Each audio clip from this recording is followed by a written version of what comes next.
اگلی باب کی طرف آتے ہیں، باب فضل الغسل یوم الجمعۃ وهل علی الصبی شہود یوم الجمعۃ او علی النساء،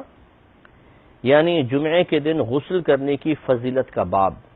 اور کیا بچوں اور عورتوں پر بھی جمعے کے دن حاضر ہونا واجب ہے؟ اس سے متعلق ابھی حدیث لے کر آئیں گے۔ حدیث نمبر ہے 877 حضرت عبداللہ بن عمر رضی اللہ تعالی عنہما بیان کرتے ہیں کہ رسول اللہ صلی اللہ علیہ وسلم نے ارشاد فرمایا کہ جب تم میں سے کوئی شخص جمعے کے دن آئے تو وہ غسل کرے۔ تو عربی کے الفاظ یہ ہیں کہ اذا جاء احدکم الجمعۃ فلیغتسل، کہ جب آئے تم میں سے کوئی ایک جمعے کو تو اسے چاہیے کہ وہ غسل کرے۔ تو فلیغتسل یہ امر کا صیغہ ہے، گویا کہ اس میں آرڈر ہے، حکم ہے کہ تمہیں چاہیے کہ غسل کر کے آؤ۔ اور بظاہر جو امر ہوتا ہے، جب اس کا کوئی ایسا کوئی قرینہ موجود نہ ہو کہ یہاں حکم میں شدت سختی ہے یا نہیں ہے، تو پھر ہم اس سے وجوب ہی ثابت کرتے ہیں۔ لیکن جب خود نبی کریم صلی اللہ علیہ وسلم کا کلام ایسا ہو کہ ایک کلام سے ایسا لگ رہا ہو کہ کوئی سرکار اس سے سختی فرما رہے ہیں، لازم قرار دے رہے ہیں، اور اس میں رعایت کا کوئی پہلو نظر نہیں آ رہا، لیکن دوسری حدیث میں نبی کریم صلی اللہ علیہ وسلم کے ایسے الفاظ مل جاتے ہیں جو مطلب نرمی کی طرف اشارہ کر رہے ہوں،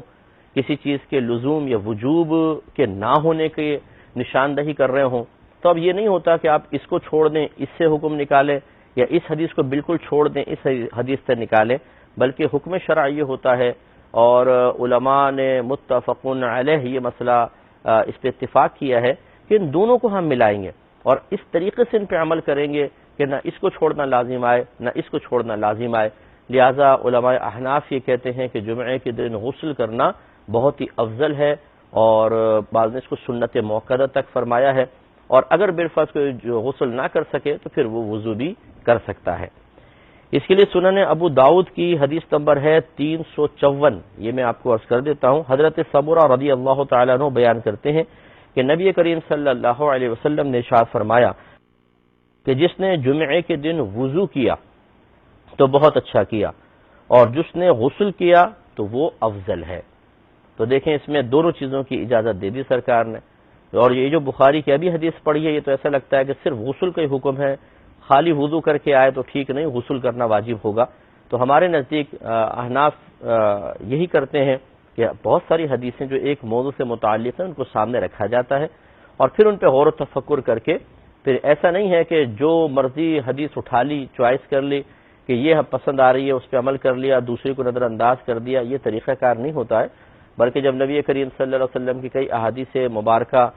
منقول ہوں اور بظاہر ان کے مضامین آپس میں ٹکرا رہے ہوں، تو فرسٹ سٹیپ تو یہی ہوتا ہے کہ ان میں آپس میں تطبیق پیدا کریں، یعنی ایسے معنی مفہوم ہر حدیث کا لیں کہ سب پر عمل پیرا ہو سکیں۔ ہاں اگر کوئی جھوٹی موضوع حدیث ہے تو اس پہ عمل ہونے کا نہیں میں عرض کر رہا ہوں، ویسے جو صحیح حدیثیں ہیں، یا کم از کم چاہے ضعیف ہی کیوں نہ ہو، فضائل کے باب میں معتبر ہے، لیکن ہو صحیح حدیث، جھوٹی نہ ہو۔ ہاں اگر ایسا ہو کہ کہیں پہ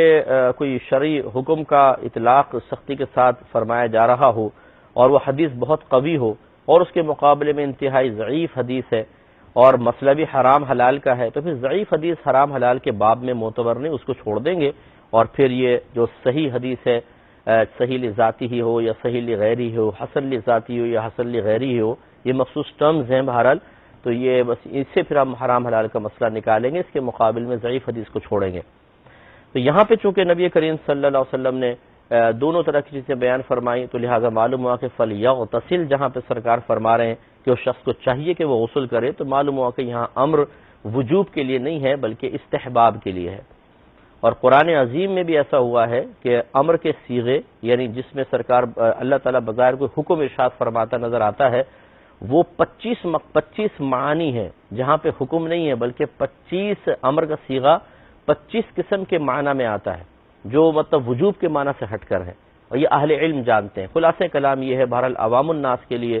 کہ جمعے کے دن غسل کرنا واجب نہیں ہے، ہاں بہت بہتر ہے کہ غسل کر کے آئیں، اور غسل کرنے کا موقع نہ ملے تو وضو بھی کفایت کرے گا۔ اللہ تبارک و تعالی سے دعا ہے کہ جو کچھ سنا اس پر عمل پیرا ہونے کی توفیق عطا فرمائے، آمین۔ وآخر دعوانا ان الحمد للہ رب العالمین۔